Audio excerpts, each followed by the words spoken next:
જય હિન્દ, જય ભારત. સર્વ મિત્રોનું ફરી એકવાર સ્નેહજ્યોત એજ્યુકેશન પરિવારમાં સ્વાગત છે. મિત્રો, આપણે જોઈ રહ્યા છીએ કે નવી પરીક્ષા પદ્ધતિ પ્રમાણે જે અભ્યાસક્રમ છે તેમાં આપણે મેન્સ પણ આપવાની છે, પણ એના માટે મિત્રો પ્રિલિમ પાસ કરવી અતિ આવશ્યક થાય છે. તો તેવા સમયે આપણે એક નવી સિરીઝ ચાલુ કરવા જઈ રહ્યા છીએ. ગુજરાત રાજ્યના જે પાઠ્યપુસ્તક મંડળના જે પુસ્તકો મિત્રો આવે છે, તો તેમાંથી મિત્રો આપણે અમુક વિષયો જે એક્ઝામમાં અવારનવાર એનો અમુક ભાગ પૂછાતો જ હોય છે, બરાબર છે. તેવું જ એક આપણો સબ્જેક્ટ એટલે કે ગુજરાતી, તે આપણે આજે શરૂઆત કરવા જઈ રહ્યા છીએ. આજે શરૂઆત કરીશું મિત્રો આપણે ધોરણ 6 ની પાઠ્યપુસ્તક ગુજરાતી સેમેસ્ટર 1. એમાં મિત્રો આપણે જોઈશું કે એમાં કઈ કઈ વસ્તુ છે જે પરીક્ષામાં સીધી રીતે કે પછી આડકતરી રીતે પૂછવામાં આવે છે મિત્રો. તો આજે આપણે એ જોઈશું. તો એમાં આપણે કઈ કઈ વસ્તુનો અભ્યાસ કરવાનો છે, તો એની એક નાની શું કહેવાય છે કે એક રજૂઆત જોઈ લઈએ કે ભાઈ આપણે કઈ કઈ વસ્તુ જોવાની છે. તો પહેલું જ મિત્રો આપણે જોઈશું કે ભાઈ સૌથી પૂછાય છે વધારે, તો એ છે આપણા સમાનાર્થી, બરાબર છે. શબ્દ સમજૂતી, સમાનાર્થી શબ્દો મિત્રો. પછી કહેવતો જોઈશું, આપણે રૂઢિપ્રયોગ જોઈશું, સાહિત્યકારનો પરિચય જોઈશું, આપણે મહત્ત્વની કૃતિઓ એ વ્યક્તિએ કઈ કઈ લખેલી છે એટલે કે સાહિત્યકારની વાત છે. પછી આપણે એમાં મિત્રો જેમ કે આપણે અત્યારથી જોઈએ છીએ કે મિત્રો અલગ અલગ પ્રકાશનની પાઠ્યપુસ્તકો અવેલેબલ હોય છે આપણે, પરંતુ એ પાઠ્યપુસ્તકમાં પણ શામાંથી લેવામાં આવ્યું હોય છે, જે પ્રકાશનોવાળા જે બી મિત્રો હોય છે, જે બી કંઈ, તો એ લોકો મિત્રો પાઠ્યપુસ્તકમાંથી જ લીધું હોય છે. તો આપણે એમાં જે વ્યાકરણના જે અમુક પોઈન્ટ આવે છે એનો પણ આપણે જોડે જોડે અભ્યાસ કરતા રહીશું. જે પાઠ્યપુસ્તકમાં જે આપણે ટોપિક આવશે એની પણ આપણે ચર્ચા કરતા જઈશું. એટલા માટે મેં અહીંયા વિશેષમાં મિત્રો લખ્યું છે કે વ્યાકરણની વિશેષ ચર્ચા. તો સમય ના વગાડતા આપણે આગળ વધીએ મિત્રો. ધોરણ 6 પ્રથમ સત્ર ગુજરાતી, એની આજે આપણે ચર્ચા કરીશું. એમાં કઈ કઈ વસ્તુની ચર્ચા કરવાની છે આપણે અહીંયા જણાવી દીધું છે તમને. તો હવે આગળ વધીએ મિત્રો. મિત્રો પહેલી સ્લાઇડ આપણે જોઈએ કે ભાઈ કઈ છે.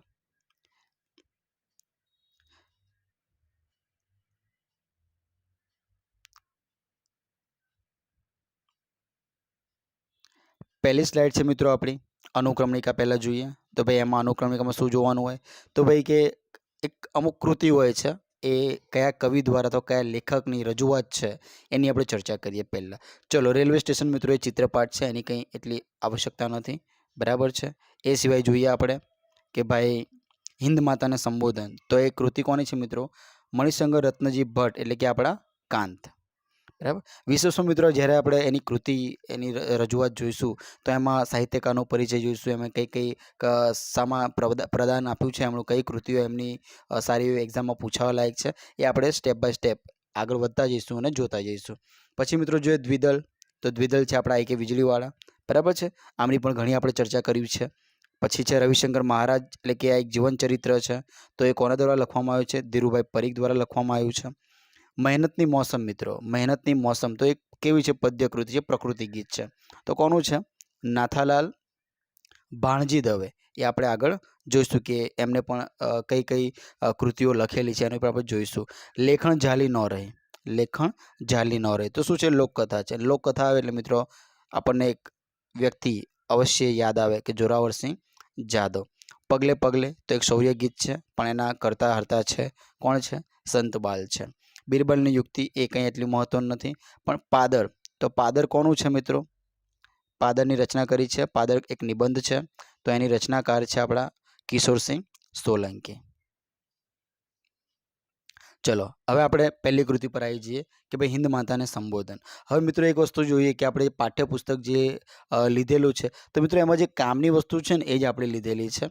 એટલે અમુકમાં મેં જેમ કે અત્યારે અહીંયા ટાઇટલ તમને આપ્યું હિન્દ માતાને સંબોધન, અમુકમાં તમને કદાચ બની શકે કે કદાચ ટાઇટલ જોવા પણ ના મળે, કેમ કે લોકગીત અને લોકકથા જેવી કંઈ વસ્તુ હોય તો એના ટાઇટલની આપણે આવશ્યકતા નથી હોતી, બરાબર છે. તો આપણે આગળ વધી જઈએ કે ભાઈ મણિશંકર રત્નજી ભટ્ટ, તો હિન્દ માતાને સંબોધન, બરાબર. બેઠો પ્રશ્ન મિત્રો આવો પૂછાઈ જાય કે હિન્દ માતાને સંબોધન કૃતિ છે એના કરતા હર્તા કોણ છે? તો મણિશંકર રત્નજી ભટ્ટ, જેનું ઉપનામ છે કાંત. આ તમારે ખાસ યાદ રાખવાનું છે. તો હવે જોઈએ કાંતના પરિચયમાં કે ભાઈ કાંતનો જન્મ અમરેલી જિલ્લાના લાઠી ગામ પાસેના ચાવંડમાં થયો હતો. બહુ જ મહત્ત્વની વસ્તુ છે મિત્રો. આનો બેઠા પ્રશ્ન પૂછાઈ ગયેલા છે ભૂતકાળમાં અને ભવિષ્યમાં પણ પૂછાવાની શક્યતાઓ છે કે અમરેલી જિલ્લાના લાઠી. મિત્રો અહીંયા તમને 3 વસ્તુ આવી ગયું. ભાઈ લાઠી છે એક તાલુકો છે, તો ભાઈ ક્યાં આવ્યો છે?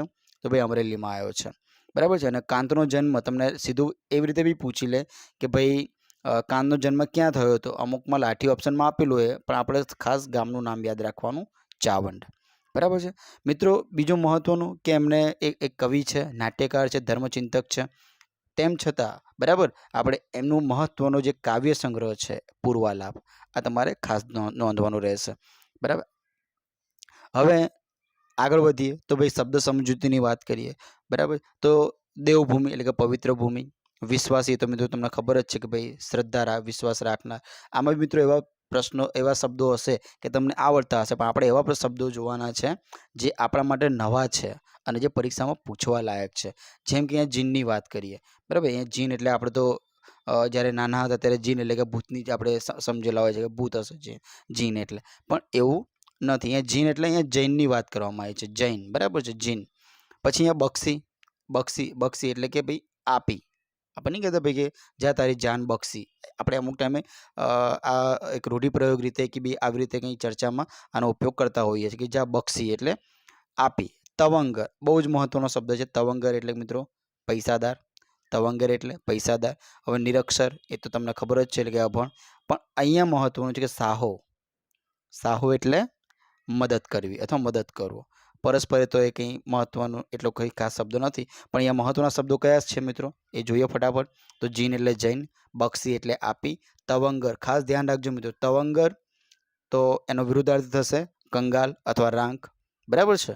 આપણે જોડે જોડે જેમ નવું આવતું હશે તમે. અને હા મિત્રો ખાસ ફરીથી એકવાર નાની એક જાહેરાત કરી દઉં કે ભાઈ આ જે કોઈ પણ તમે જ્યારે બી વિડીયો તમારા ધ્યાનમાં આવે, જ્યારે બી તમે વિડીયો જુઓ, તો એક મારા દિલથી એક રિક્વેસ્ટ છે કે તમે એને ખાલી જોવા ખાતર ન જોતા, એની નોટ્સ બનાવજો, જેથી કરીને નજીકની કોઈ બી પરીક્ષા આવે તો તમારે માન લો કે આ કદાચ અડધો કલાક વિડીયો બી ચાલે, કલાક પણ ચાલે, તો તમારે વારે ઘડી આ વિડીયો જોવું ના પડે, પણ તમે નોટ બનાવી રાખશો તો ફટાફટ તમે એનું રિવિઝન કરી શકો છો. તો આગળ વધીએ મિત્રો. સાહો એટલે મદદ કરવી. આગળ વધીએ. ચલો બીજો મિત્રો પાઠનું નામ છે દ્વિદલ. તો એના કરતા હર્તા કોણ છે? તો ભાઈ આઈ.કે. વીજળીવાળા. પછી મિત્રો અહીંયા તમે જોઈ શકો છો કે દ્વિદલની બાજુમાં એક નાનું એક બોક્સ મેં કહીને લખેલું છે. તો એ શું છે? આ પણ પરીક્ષામાં પૂછાય છે મિત્રો. કેવી રીતે? ભાઈ દ્વિદલ જે કૃતિ છે, બરાબર છે, તો એક કવિ કે લેખકની કઈ મુખ્ય કૃતિમાંથી લેવામાં આવી છે? આવો પ્રશ્ન પૂછાઈ શકે છે. તો દ્વિદલ છે એ પ્રેમનો પગરવ. દ્વિદલ છે એ પ્રેમનો પગરવ કૃતિમાંથી લેવામાં આવ્યું છે. તો હવે તમને એક નવો પ્રશ્ન પણ તમારા ધ્યાનમાં આવી ગયો. ભાઈ પ્રેમનો પગરવ છે એ કૃતિ કોની છે? તો ભાઈ આઈ.કે. વીજળીવાળાની છે. કોની છે? આઈ.કે. વીજળીવાળાની છે. જોઈએ હવે એમાં વિશેષમાં. તો ભાઈ કે આઈ.કે. વીજળીવાળાનો જન્મ ભાવનગર જિલ્લાના અમરગઢમાં થયો હતો. બરાબર મિત્રો. ખાસ અમરગઢ ક્યાં? હવે અમુક ગઢ આવે એટલે જરૂર નથી કે બધા ગઢ રાજસ્થાનમાં જ છે, આપણા ગુજરાતમાં પણ છે. તો ભાવનગર જિલ્લાના અમરગઢમાં થયો હતો. વ્યવસાય મિત્રો કેવા છે? ડૉક્ટર છે. હવે એમની કૃતિઓની વાત કરીએ તો સાયલન્સ પ્લીઝ, મોતીચારો, પ્રેમનો પગરવ, ઉંદર મામાને આંખો આવી. દરેક કૃતિ એમની બહુ જ મહત્ત્વની છે. અને મારું પર્સનલી સજેશન એવું પણ છે કે મિત્રો ખાસ આજે સાયલન્સ પ્લીઝ છે, મોતીચારોના જ લગભગ 7-8 ભાગ છે. તો સમય નીકાળીને મિત્રો અચૂકપણે વાંચવું, બરાબર છે. એક નોલેજની રીતે અને એક તમને સારા પર્સન બનાવવા માટે પણ આ જે 2 પુસ્તક છે સાયલન્સ પ્લીઝ અને મોતીચારો, એ બહુ જ મહત્ત્વના પુસ્તક છે મિત્રો.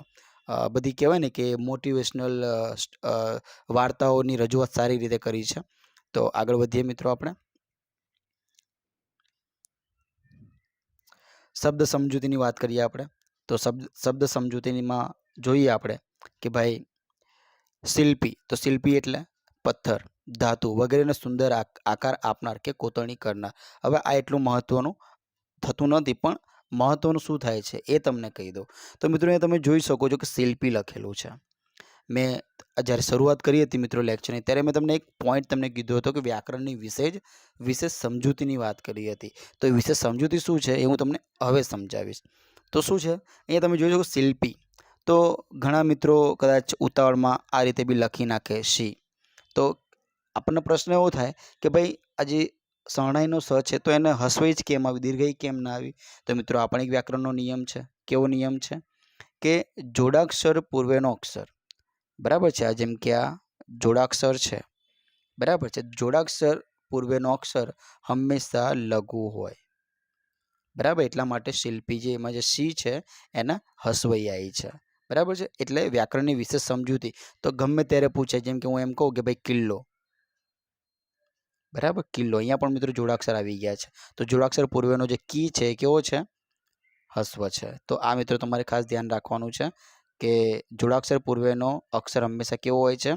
હસ્વ હોય છે.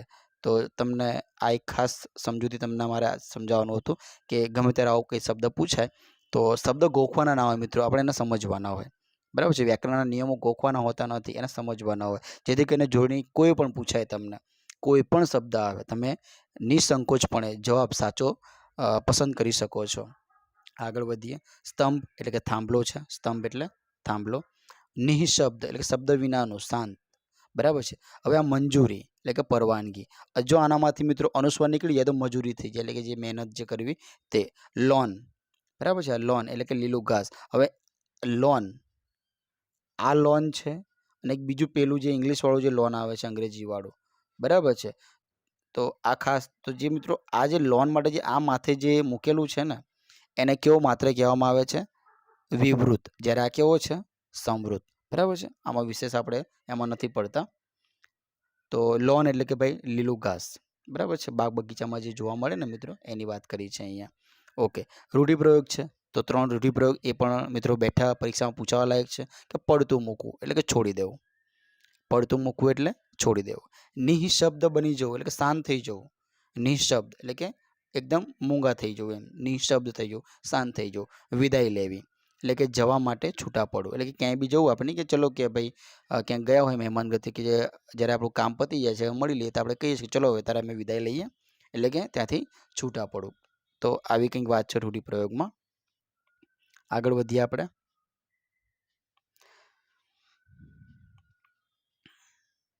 ચલો હવે આગળ છે રવિશંકર મહારાજ. તો એમાં એ જીવન ચરિત્ર છે એ કોના દ્વારા લખવામાં આવેલું છે? તો એવા વ્યક્તિ આપણા ધીરુભાઈ પરીખ, ધીરુભાઈ પરીખ. હવે જોઈએ ધીરુભાઈ પરીખમાં તો આખું નામ એમનું જોઈ લઈએ કે ધીરુભાઈ ઈશ્વરલાલ પરીખ. ધીરુભાઈ કેવા? ઈશ્વરલાલ પરીખ. જન્મ ક્યાં છે મિત્રો? વિરમગામ. હવે તમને મિત્રો ખબર હોવી જોઈએ કે વિરમગામ છે એક અમદાવાદનો એક તાલુકો છે. જોઈએ એમાં વિશેષમાં બીજું શું છે ભાઈ કે કવિતા, વિવેચન, અનુવાદ તેમજ સંપાદન તેમના રસના ક્ષેત્રો છે.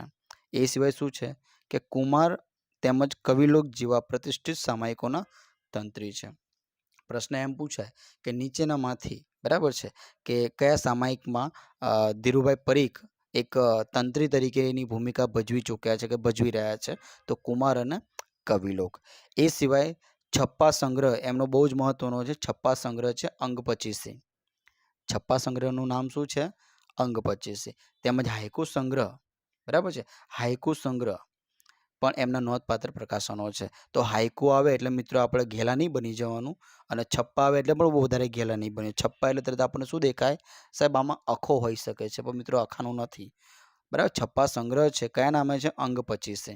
તો એના કરતા હતા કોણ છે? ધીરુભાઈ પરીખ. હાઇકુ આવે એટલે પાછા ઘેલા નહીં બની જવાનું કે સાહેબ હાઇકુ એટલે કે સાહેબ સ્નેહ રશ્મિ જેવું લાગે છે, પણ સ્નેહ રશ્મિ મિત્રો એણે પ્રથમ ખેડાણ કર્યું હતું, બરાબર છે. જ્યારે આમાં તમને એક વાત કરવામાં આવી છે ભાઈ આગિયા. આગિયા શું છે? તો એક હાઇકુ સંગ્રહ છે. તો એ ધીરુભાઈ પરીખનો એક નોંધપાત્ર પ્રકાશન છે, પ્રકાશન ગ્રંથ કહી શકાય છે, બરાબર છે. હવે પછી અહીંયા તમે જોયું ભાઈ રવિશંકર મહારાજની એમાં આ જે પાઠ છે, આ ગદ્ય છે, એમાં રવિશંકર મહારાજ વિશે કઈ કઈ ચર્ચા કરવામાં આવી છે એની વાત કરવામાં આવી છે. આગળ વધીએ આપણે. ચલો હવે મિત્રો એક તમને બધાને ખબર જ છે કે ભાઈ મૂક સેવક, મૂક સેવકનું બિરુદ આપવામાં આવ્યું છે. કોને મૂક સેવકનું બિરુદ આપવામાં આવ્યું છે? ભાઈ રવિશંકર મહારાજને. હવે ઓપ્શનમાં મિત્રો રવિશંકર મહારાજ બી આપેલું હોય, રવિશંકર રાવળ બી આપેલું હોય. તો ખાસ ભક્તો તમારે એટલું ધ્યાન રાખવાનું કે રવિશંકર રાવળ છે એ ચિત્રકલા ક્ષેત્રે છે, જ્યારે રવિશંકર મહારાજ છે, બરાબર છે, એમની મૂળ અટકની વાત કરીએ તો રવિશંકર વ્યાસ છે એમનું જે સરનેમ છે તે, બરાબર. પણ અહીંયા મૂક સેવક આપણે વધારે ચર્ચામાં ના ઉતરતા શબ્દ સમજૂતી પર આવી જઈએ કે મૂક સેવક એટલે કે જાહેરાત, પ્રસિદ્ધિ કે પ્રશંસાની ઈચ્છા વગર ચૂપચાપ સેવા કરનાર, બરાબર છે. પેલી કહેવત છે ને મિત્રો કે ડાબા હાથે દાન કરીએ તો જમણા હાથને ખબર ન પડવી જોઈએ. તો એવી જ કંઈક વાત છે કે એકદમ કેવું નિસ્વાર્થ ભાવે સેવા કરનાર, બરાબર છે. જેમાં સામેવાળા પ્રત્યે કોઈ એવી અપેક્ષા ના હોય કે હું આવું કરીશ તો મને આવું મળશે. તો એવી રીતે જે એવી ભાવનાથી સેવા કરે તો એને મુખ સેવક તરીકે ઓળખવામાં આવે છે. હવે બિરુદ, બિરુદ એટલે કે કદર રૂપે લોકોએ આપેલું નામ કે ઉપનામ, બરાબર છે. એક પ્રકારનું ઉપનામ કહી શકાય, બરાબર. નાનપ, નાનપ એટલે કે હીનતા, નાનમ એટલે કે નીચાપણું. મહિમાવંતુ, મહિમાવંતુ એટલે કે ગૌરવવાળું. ઝળકવું એટલે કે ઝળહળી ઉઠવું. વિલાયતી એટલે કે પરદેશી બનાવટનું. કાચું પોચું, મિત્રો આ જોડણી ખાસ ધ્યાન રાખજો. કાચું પોચું, બરાબર છે. જો કાચું પોચું, તો અહીંયા કાચુંની ઉપર અનુસ્વાર અને હસવું છે, જ્યારે પોચું એમાં બી ચની ઉપર અનુસ્વાર અને હસવું છે. તો આ ધ્યાન રાખજો. કાચું પોચું એટલે કે ડરપોક.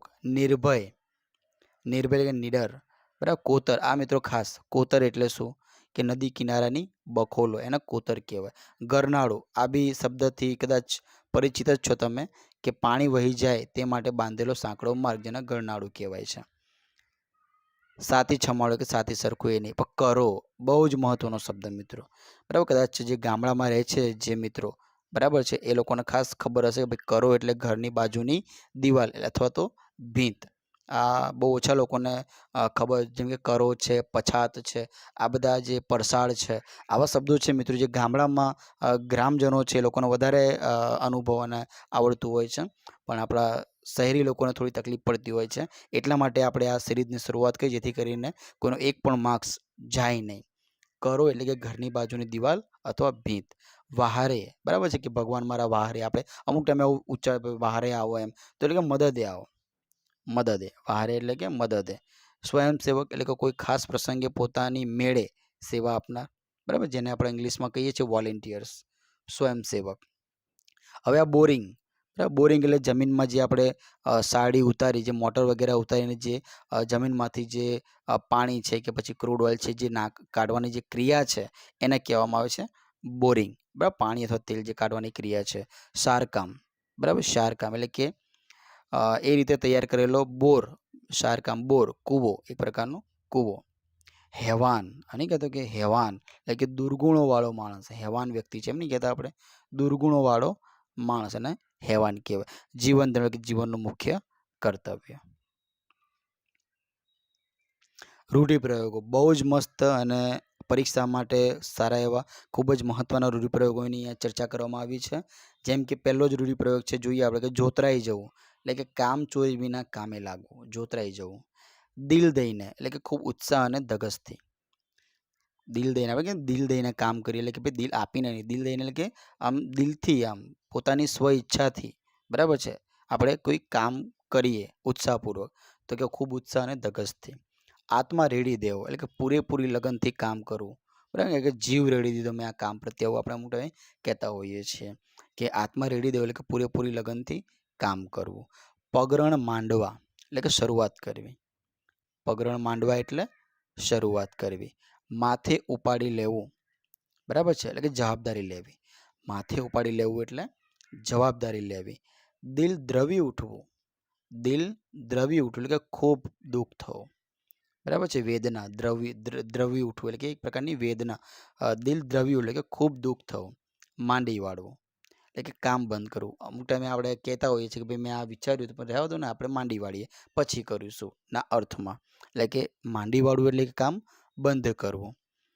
પાછી પાની કરવી, પાછી પાની એટલે કે પાછા હટવું, બરાબર છે, પાછા હટવું. હવે હટવું શબ્દ મિત્રો આવે ને ત્યારે આપણને એક કવિતા યાદ આવે, ના હટવું, બરાબર. તો ના હટવુંના કરતા હટતા, જેમ કે એની એક પ્રથમ પંક્તિની વાત કરું કે ડગલું ભર્યું કે ના હટવું, ના હટવું, બરાબર છે. તો આ જે કવિતા છે તો એના કરતા હટતા બી મિત્રો ધ્યાન રાખજો, કદાચ પરીક્ષામાં પૂછાય તો આપણા નર્મદની વાત કરેલી છે. નર્મદા શંકર લાભશંકર દવે, સુરતના વતની છે, બરાબર. તો અહીંયા પાછી પાની કરવી એટલે કે પાછા હટવું. ચલો મિત્રો, હવે આપણે કીધું હતું જેમ ચોથો આપણે ટોપિકની વાત કરી હતી કે ભાઈ વ્યાકરણની વિશેષ સમજૂતી. તો મિત્રો તમે જોઈ શકો છો કે જે આ પ્રશ્ન આપણને મૂંઝવણ ઊભી કરાવે છે, જે પ્રશ્ન આપણને આપણા માર્ક્સ કપાવે છે, તો એ વ્યાકરણનો જે ટોપિક છે એની શરૂઆત મિત્રો 6થા ધોરણથી થઈ છે. તમે જોઈ શકો છો શબ્દકોશનો ઉપયોગ, એના કેવી રીતે ઉપયોગ કરો જેથી કરીને 4 શબ્દ આપ્યા હોય, 5 શબ્દ આપ્યા તો એને ક્રમમાં કેવી રીતે ગોઠવવા એની અહીંયા વાત કરવામાં આવી છે. તો જોઈએ પહેલો જ એનો જે નિયમ છે કે ભાઈ શબ્દોને પ્રથમ તો ભાઈ બારાક્ષરી પ્રમાણે તેમજ કક્કાવારી પ્રમાણના એના જે ક્રમ છે એમાં ગોઠવો. બરાબર છે, બારાક્ષરીનો ક્રમ અને પછી કક્કાવારીનો. તો બારાક્ષરી એટલે કે પહેલાં સ્વરથી શરૂઆત કરવાની મિત્રો, અને પછી આપણે જે વ્યંજન છે ત્યાંથી શરૂઆત કરવાની. પહેલાં સ્વર આવશે અને પછી વ્યંજન આવશે. સ્વર અને વ્યંજન. હવે સ્વરમાં બી કેવું કે ભાઈ પહેલાં સાદો પછી અનુસ્વારવાળો શબ્દ, પછી સાદો પછી અનુસ્વારવાળો શબ્દ, એવી રીતે એની કંઈક વાત કરવાની આવે છે. પછી કક્કાનો ક્રમ. તો મિત્રો ખાસ જે ભક્તોને કક્કો નથી આવડતો એ મિત્રોને ખાસ નમ્ર વિનંતી છે કે મિત્રો પાછા આપણે બાલ મંદિરમાં બેસી જાઓ, ભલે શરમ સાઈડ પર મૂકી દો અને કક્કો બરાબર છે મિત્રો વ્યવસ્થિત શીખી જાઓ, જેથી કરીને તમારો આમાંથી એક પણ માર્ક્સ કપાય નહીં મિત્રો. જોઈએ આપણે બીજો નિયમ. બીજા નિયમની વાત કરીએ તો બહુ જ મહત્વનો નિયમ છે કે સાહેબ જોડાક્ષર વસ્તુ જે છે એ ક્યારે આવશે? તો પહેલાં શબ્દકોશમાં સૌથી પહેલાં તો અથી શરૂઆત કરો અને છેલ્લે હ સુધી આવશે. હ અળક્ષગ્ન, તો અળ છે, ક્ષ છે, જ્ઞ છે, બરાબર છે. એમાં ક્ષ અને જ્ઞ છે જોડાક્ષરમાં આવશે, તો એમનું સ્થાન ક્યાં આવશે એની પણ આપણે ચર્ચા કરીએ. જેમ કે આ ક્ષ, તો ક અને ષનો જોડાક્ષર હોવાથી ક્ષથી શરૂઆત થતા શબ્દો કના ક્રમમાં આવે છે. તો મિત્રો જ્યારે ક એમાં જે કૌ બરાબર છે, કથી લઈને શરૂઆત કરીએ આપણે કૌ અથવા તો કહ સુધી, પછી જે આગળ જે મતલબ ત્યાંથી પૂર્ણાવૃત્તિ થઈ જાય કવાળી જે બારાક્ષરી છે, અહીંયા આપણે જોઈ લઈએ. અહીંયા નીચે મેં આપેલું જ છે કે અહીંયા તમે જોઈ શકો છો કે ભાઈ કથી શરૂઆત કરી છે, બરાબર, અને ક્યાં સુધી? ક્રમ, બરાબર છે, ક્રમ. તો અહીંયા શરૂઆત થઈને આપણે પૂર્ણાવૃત્તિ કરીને પછી માન લો કે કોઈ બીજી ખથી શરૂઆત થાય છે. માન લો કે અહીંયા લખ્યું છે ભાઈ કે કાળું, આવું લખ્યું છે, અને પછી આપણને શબ્દ આપી દેવામાં આવે, બરાબર, પછી આપણને શબ્દ આપી દેવામાં આવે કે ખડીયો, બરાબર, પછી ખડીયો શબ્દ આપેલો હોય. માન લો આ તો ખાલી ઉદાહરણ છે, પણ આની અંદર ક્યાંક કોઈ અંશે માન લો કે ક્ષમા લખેલું છે, બરાબર છે, તો પછી એવું નહીં કે સાહેબ કની સિરીઝ પૂરી થઈ ગઈ તો લાવો કે હું ખડીયો કરી દઉં, કેમ કે ક પછી ખ આવે ને. પણ નહીં મિત્રો, ક પછી આપણે જોવાનું કે ભાઈ કવાળા જોડાક્ષર આપેલા છે, તો હા આપેલા છે, તો એનો ઉપયોગ કરવાનો છે. કે અહીંયા ક્ય, ક્ર, બરાબર, તો આપેલા છે. પણ મતલબ કે એ બી પૂરું થઈ જાય અને પછી જો ક્ષમા આપેલું હોય તો પછી ક વાળી લાઈન પૂરી થતાં પછી તરત ક્ષમા આવશે, અને આ પૂરું થઈ જાય પછી આપણે જે છે એના પછીનો જે કક્કાનો જે ક્રમ છે ખ, એ પછી ખડીયો આવશે. તો આ ખાલી તમને એક સમજાવવા માટે એક આ ઉદાહરણ રજૂ કર્યું છે મિત્રો, કે પહેલાં તમે કક્કો અને બારાક્ષરી ખાસ શીખી લેજો, અને જે આ લેક્ચર છે તમે જ્યારે બી તમારા ધ્યાનમાં આવે, તમે જ્યારે પણ જુઓ ત્યારે ખાસ મિત્રો આ નિયમો લખી લેજો અને યાદ કરવાનો પ્રયત્ન કરજો, તો સમજી લેજો, જેથી કરીને ક્યારે બી પ્રશ્ન પૂછાય તમને વાંધો ના આવે. જોઈએ આગળ નિયમ શું કહે છે. આગળ નિયમ એવું કહે છે કે શબ્દનો પ્રથમ અક્ષર સમાન હોય, બરાબર છે, તો બીજા અક્ષર પ્રમાણે, અને બીજો અક્ષર સમાન હોય તો ત્રીજા અક્ષર પ્રમાણે. દાખલા તરીકે વિષય અને વિષમ, વિપદમાં વિ સમાન છે, તો વિષય, વિષમ અને વિપદ, એમાં વિ સમાન છે તો આપણને ખબર પડી કે ભાઈ વિ પહેલો આવવાનો જ છે. હવે જોઈ લેવાનું કે સ છે એ બંનેમાં સરખો છે, બરાબર છે, અને પમાં પ આગળ આવે. તો આમ જોઈએ તો કે આથી પહેલો શબ્દ વિપદ આવે, એટલે કે ભાઈ સ્વાભાવિક છે, જે તમે કક્કો બોલશો તો પહેલાં પ આવશે અને પછી શ આવશે, બરાબર છે, એટલા માટે પહેલો વિપદ આવશે. પછી જોઈએ આગળ કે બાકીના બે શબ્દોમાં વી બરાબર છે પણ સ સમાન છે, તો ત્રીજો અક્ષર જોવાનો. ત્રીજા અક્ષર શું છે? ત્રીજો અક્ષર એક મ છે, બરાબર છે, તો એ પ અને મ છે, તો જોઈ લેવાનું કે ભાઈ એમાં કયો આવશે, તો મ આવે, બરાબર. એ તમારે ખાસ ધ્યાન રાખવાનું કે તમને કક્કો આવડતો હશે તો આનો જવાબ તમે ચોકસાઈપૂર્વક લખી શકશો. પાંચમો નિયમ જોઈએ કે જે તે અક્ષરોનો બારાક્ષરીનો ક્રમ પૂરો થતાં જોડાક્ષરનો ક્રમ શરૂ થાય છે. હમણાં થોડી વાર પહેલાં મેં તમને નિયમ નંબર 2માં સમજાવ્યું કે એ પ્રમાણે જ છે કે જેવો ક્રમ પૂરો થાય બારાક્ષરીનો, જે તે વર્ણનો, પછી તરત જોડાક્ષર આવશે તે જ વર્ણનો. તેમાં જોડનાર અક્ષરોના ક્રમ પણ કક્કા પ્રમાણે નક્કી થાય છે. બહુ જ મહત્વનું વાક્ય છે. જેમ કે સ્મિત અને સ્થિર, બરાબર, સ્મિત અને સ્થિર. તો અહીંયા તમે જોઈ શકો છો કે સ્થિર પછી સ્મિત આવે, બરાબર, કેમ કે થ પહેલાં આવે અને પછી મ આવે. આગળ વધીએ કે સ્વરનો ક્રમ પણ બારાક્ષરીના ક્રમ પ્રમાણે નક્કી થાય, બરાબર, અ આ ઈ, બરાબર. તો એ રીતે એનો બારાક્ષરીનો ક્રમ એ પ્રમાણે જ નક્કી થાય. આગળ જોઈએ. હવે મિત્રો અહીંયા તમને કદાચ મને એમ કે કોઈ ભાઈ ભક્ત પાસે કક્કો કદાચ હાજર ના હોય તો એમના માટે મેં અલગથી એક આ મૂકી દીધું છે કે તમે આનું સ્ક્રીનશોટ લઈને અથવા તો ભાઈ તમે તમારા જે નોટબુક છે એમાં તમે લખી શકો. એટલા માટે આપણે અહીંયા મૂકી દીધું છે પીપીટીની અંદર. તો જોઈએ કે પહેલા સ્વર છે અ આ ઈ ઉ ઋ, એ ઐ ઓ, ઔ અમ અહ અને અમ, બરાબર છે. તો એ તમે જોઈ લો. પછી અહીંયા જોઈએ આપણે કે ક ખ ગ ઘ. હવે જો મિત્રો આ યાદ રાખવાની પણ એક ટ્રીક છે.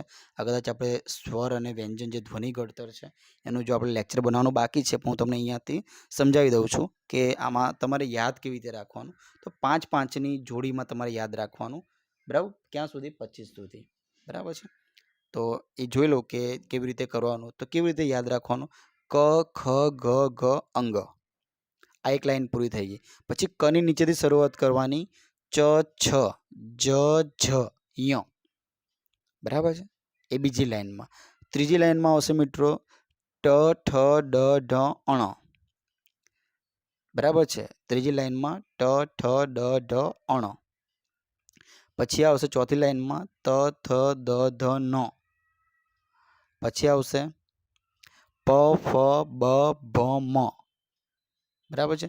તો અહીંયા સુધી તમારી જે 5 લાઈનની અંદર ક્રમશઃ એક પછી એક આવી રીતે લાઈનની નીચે અને વર્ણની નીચે આવી રીતે ગોઠવીને લખવાનું છે. હવે તમને એમ મિત્રો થશે કે સર તમે આ અંગ છે, ય છે, અણ છે, ન છે અને મ છે, સાહેબ તમે આની પર કંઈક વધારે હાઇલાઇટ કર્યું છે તો કેમ? તો મિત્રો જવાબ છે એનો કે આજે ક થી લઈને આપણે જે ભણી ગયા ભ સુધી, તો એ મિત્રો કેવા છે? એ છે નિરનુનાસિક. કેવા છે? નિરનુનાસિક. એટલે કે તેમાં આપણે જ્યારે ઉચ્ચારણ કરીએ છીએ ત્યારે નાકમાંથી હવા વધારે પ્રમાણમાં નીકળતી નથી. જ્યારે આમાં તમે જુઓ કે અંગ, ય, અણ, ન, મ. તો મિત્રો આ જે 1 2 3 4 અને 5, આ જે 5 જે વર્ણ છે ને મિત્રો એ કેવા છે? અનુનાસિક છે. જ્યારે બાકીના કેવા છે? નિરનુનાસિક. એ જ્યારે આપણે આગળ જ્યારે એનો સ્પેશિયલ એક લેક્ચર બનાવીશું અહીંયા સુધી રાખીએ. તો અહીંયા 25 શબ્દ તમે યાદ રહી ગયા, 25 વર્ણ યાદ રહી ગયા મ સુધી. પછી શું? ય ર લ વ, પછી 3 શ શ, બરાબર છે, શ શ અને સ, હ અળક શ અને જ્ઞ. ચલો હવે આપણે આવી જઈએ નાથાલાલ ભાણજી દવે. નાથાલાલ ભાણજી દવે. તો એમની કૃતિનું નામ શું છે? મહેનતની મોસમ. મિત્રો અહીંયા મહેનતની મોસમ પૂછાય તો નાથાલાલ ભાણજી દવે, બરાબર છે, નાથાલાલ ભાણજી દવે.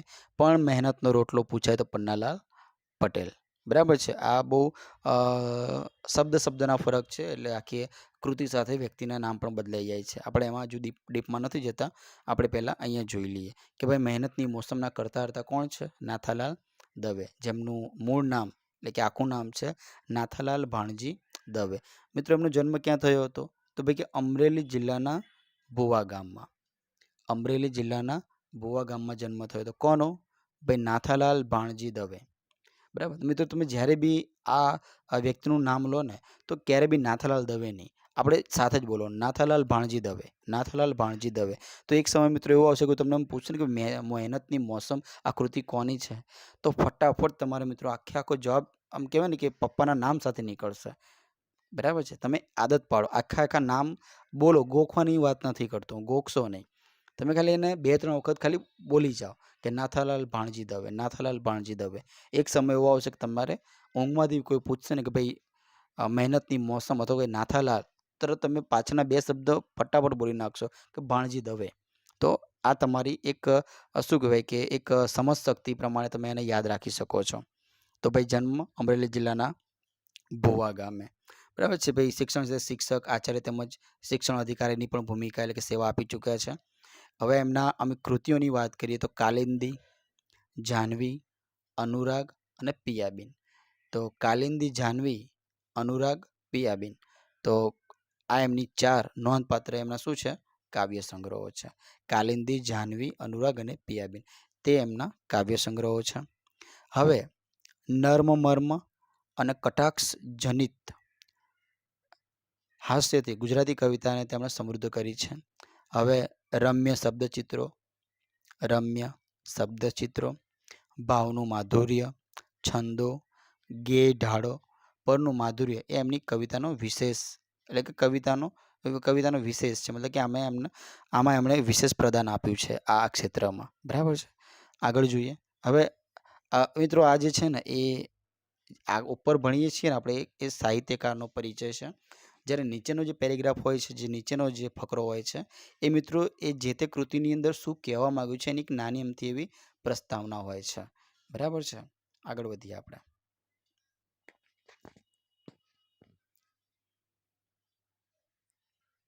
શબ્દ સમજૂતી. બરાબર. તો શબ્દ સમજૂતીની અંદર વાત કરીએ તો ભાઈ સોનાવણી એટલે કે સોના જેવા રંગવાળી.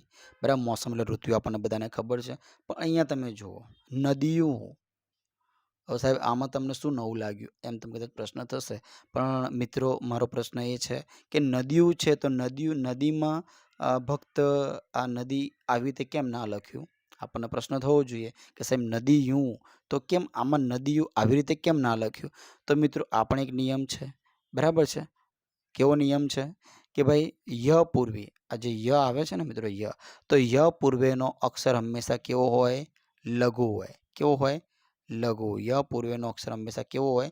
લઘુ હોય. એટલા માટે બરાબર, એટલા માટે જ અહીંયા જે નદીઓમાં જે દ છે ને એ કેવો આવ્યો છે? હસ્વઈ છે. કેવો છે? હસ્વઈ છે. એટલા માટે નદીઓ આવી રીતે લખાય. એટલે કે નદીઓ એટલે કે નદીઓની અહીંયા વાત કરવામાં આવી છે. બરાબર છે. સૌરાષ્ટ્રમાં બહુવચનો માટે પ્રયોગ થતો શબ્દ છે. નીતર્યા. બરાબર, નીતર્યા. હવે નીતર્યામાં મિત્રો ની કેમ આમ ના લખ્યું? તો મિત્રો આમાં 3 અક્ષરવાળો નિયમ છે. બરાબર છે કે 3 અક્ષરવાળા નિયમમાં પાછળથી શરૂઆત કરવાની. જો પાછળનો જો અક્ષર લઘુ હોય તો આગળનો ગુરુ થશે. જો મધ્યનો અક્ષર બરાબર ગુરુ હોય તો આગળનો લઘુ થશે. એ પ્રમાણે છે. અહીંયા તમે જોજો ભાઈ ય છે. બરાબર, એ કેવો છે? ગુરુ છે. તો એની આગળનો ત કેવો થશે? લઘુ થશે. અને ત લઘુ છે. બરાબર, એટલે કે નાનો છે. તો એની આગળનો ની છે એ કેવો થશે? ગુરુ થશે. એટલા માટે નીતર્યા આવી રીતે લખાયું છે. નીત્ર એટલે કે ચોખ્ખા. લીલો કંચન તો સંપૂર્ણ લીલો, તાજો અથવા સોના જેવો મૂલ્યવાન. બહુ જ મહત્વનો શબ્દ પાછો અહીંયા લોથો. લોથો એટલે કે જુવારનું કણસ. લોથો એટલે જુવારનું કણસ. તો બહુ મહત્વનો શબ્દ છે. ધ્યાન રાખજો મિત્રો કે લોથો એટલે જુવારનું કણસ. હુલ્લાસ. અહીંયા મિત્રો હુલ્લાસ એટલે અહીંયા ગામડી ભાષાની વાત કરવામાં આવે છે. હુલ્લાસ એટલે કે ઉલ્લાસ એટલે કે કશુંક ગમતું મળવાનો અથવા સમૂહનો તરવડાટ. બરાબર, ઉલ્લાસ એટલે અહીંયા ઉલ્લાસની વાત કરવામાં આવી છે. કુંજળિયું. કુંજળિયું. કુંજળિયું એટલે કે એક પ્રકારનું પક્ષી. બરાબર છે. કુંજળી. બરાબર છે. અહીંયા તમે કોયલની વાત કરી શકો છો કે કુંજળિયું એટલે કે એક પ્રકારનું પક્ષી. કુંજળી. કિલ્લોલ.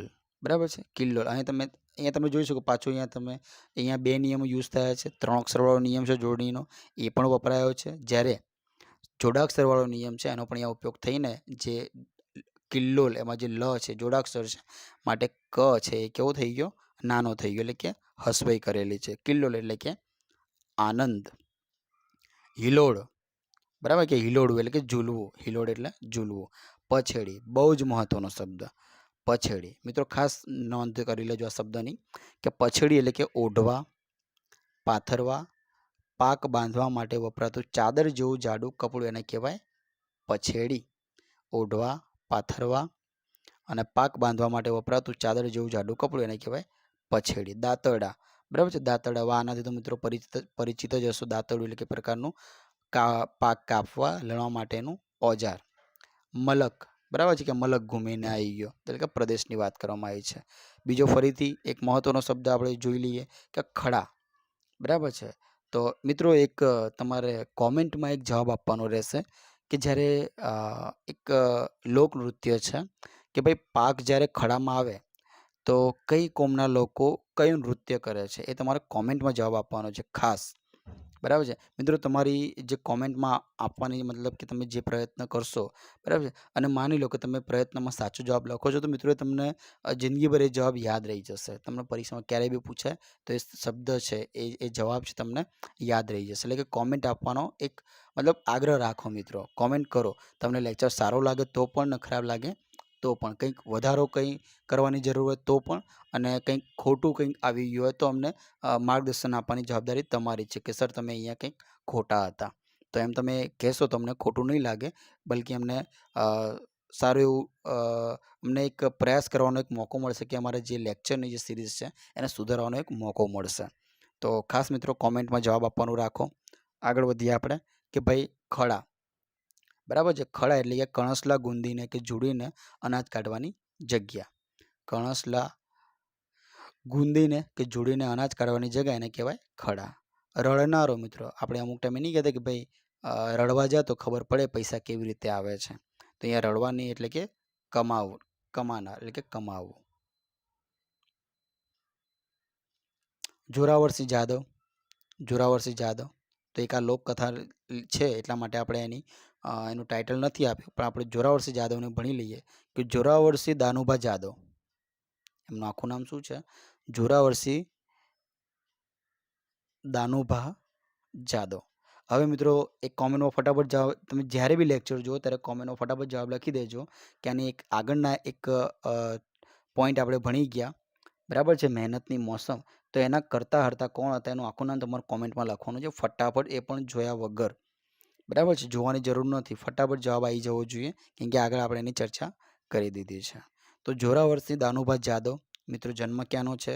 તો ધંધુકા તાલુકાનું આકરું ગામ, બરાબર. તો દરેક ભાવિ ભક્તને એ ખબર હોવી જોઈએ કે ધંધુકા કયા જિલ્લામાં આવ્યું છે, બરાબર છે. તો જે ભક્તને ખબર હોય તો એણે પણ કોમેન્ટ કરવાનું રહેશે કે ધંધુકા છે એ કયા જિલ્લાનો તાલુકો છે. આપણે આગળ વધીએ કે ભાઈ ધંધુકા તાલુકાના આકરું ગામના વતની છે. હવે એમની વિશેષ ચર્ચામાં જોઈએ તો ભાઈ લોક સાહિત્ય ક્ષેત્રે સંશોધન સંપાદન તેમના વિદ્યાર્થી કાળથી જ એમનો રસ હતો, બરાબર છે. લોક સાહિત્યના જે મોતીને આપણે આગળ જોઈએ છીએ. ચલો કે અત્યાર સુધીમાં લોક સાહિત્યની વિવિધ કથાઓને અનેક પુસ્તકો એમણે પ્રકાશિત કર્યા છે. તો કયા કયા પુસ્તકો છે તો એ પણ જોઈએ કે મરદ કસુંબલ રંગ ચડે, મરદ કસુંબલ રંગ ચડે, આપણા કસબીઓ, આપણા કસબીઓ, મરદાઈ માથા સાટે, મરદાઈ માથા સાટે. એ સિવાય લોકજીવનના મોતી, લોકજીવનના મોતી. તો ફરીથી એકવાર મર્દ કસુંબલ રંગ ચડે, આપણા કસબીઓ, મરદાઈ માથા સાટે, લોકજીવનના મોતી, બરાબર છે, વગેરે એમના કેવા છે લોકકથાના, લોકજીવન અને લોક સંસ્કૃતિને સ્પર્શતા વિવિધ વિષયોના પુસ્તકો છે, બરાબર. તો પ્રશ્ન તમને એમ પૂછે કે નીચેનામાંથી કઈ કૃતિ છે કે જે જોરાવરસિંહ દાનુભા જાદવની નથી? તો તમને અહીંયા આપી દે મરદ કસુંબલ રંગ ચડે, આપણા કસબીઓ, મરદાઈના માથા સાટીને લોકજીવનના મોતી, અને ત્રીજું કે ચોથું એવું કંઈ આપી દે કે મહેનતની મોસમ. તો આપણને ખબર હોવી જોઈએ કે મહેનતની મોસમ છે નાથાલાલ દવેની છે. ચલો મિત્રો આગળ કોમેન્ટ મેં તમને કરવાનું કીધું હતું એનો તમને એક જવાબ તો મળી ગયો. હવે તમારે ખાલી પપ્પાનું નામ જ લખવાનું છે. જોઈએ આગળ. હવે આ ફરીથી અહીંયા કંઈ બાલ પંથકની વાત કરવામાં આવે તો બાલ પંથક ક્યાં આવ્યો છે એ તમને આકૃતિની અંદર જોવા મળશે, બરાબર છે. બાલ પંથક જ્યાં આપણા ભાલિયા ઘઉં પ્રસિદ્ધ છે, બરાબર છે, ભાલિયા ઘઉંની જાત, બરાબર છે, બહુ જ મહત્વની છે. આગળ વધીએ આપણે. ચલો શબ્દ સમજૂતી. સીમાડો, હવે સીમાડો એટલે સીમ, ગામની હદ. પાઘડીપ, બહુ જ મહત્વનો શબ્દ, પાઘડીપ. તો અહીં પાઘડીના જેવો આકાર અથવા તો વિસ્તાર, જે લંબાઈમાં વધારે અને પહોળાઈમાં ઓછો હોય, પાઘડીપ. અમી દ્રષ્ટિ એટલે કે મહેરબાની, મીઠી નજર. વેરાન, બરાબર, વેરાન એટલે કે સાવ ઉજ્જળ, વેરાન એટલે ઉજ્જળ. વસવાયાવરણ, વસવાયાવરણ એટલે કે ભાઈ અહીંયા ગામ તરફથી પસાયતા એટલે કે બક્ષિસ આપી અથવા તો વસાયેલી જાતિ. વાજળી, બહુ જ મહત્વનો શબ્દ મિત્રો, આ એક તળપદો શબ્દ છે. વાજળી શું છે? એક તળપદો શબ્દ છે. વાજળી એટલે કે પવનનું વાવાઝોડું. બીજું બાચકું, અહીંયા બચકું નથી મિત્રો, ખાસ ધ્યાન રાખજો, બાચકું છે. બાચકું એટલે કે નાની ઘાસડી એટલે કે નાની પોટલી, બાચકું એટલે નાની ઘાસડી, વચાર્ય એટલે કે વિચાર, વચાર્ય એટલે વિચાર, હાટડી. બરાબર છે મિત્રો, આપણે ગુજરાતીમાં એક ભજન પણ છે કે હરીની હાટડી અમારે રોજનું હટાણું. તો હાટડી એટલે કે નાની દુકાન મિત્રો, હાટડી એટલે નાની દુકાનની અહીંયા વાત કરવામાં આવી છે. ભો, ભો એટલે જમીન, ભૂમિની વાત કરવામાં આવી છે. એ સિવાય મૌર્ય એટલે કે પહેલાં, આપણે કે ભાઈ મૌર્ય આની પહેલાં, ની પહેલાં, મૌર્ય એટલે પહેલાં. અહીંયા મૌર્ય એટલે પેલા વંશની વાત નથી મિત્રો, બરાબર, ચંદ્રગુપ્ત મૌર્ય. અહીંયા મૌર્ય એટલે પહેલાં.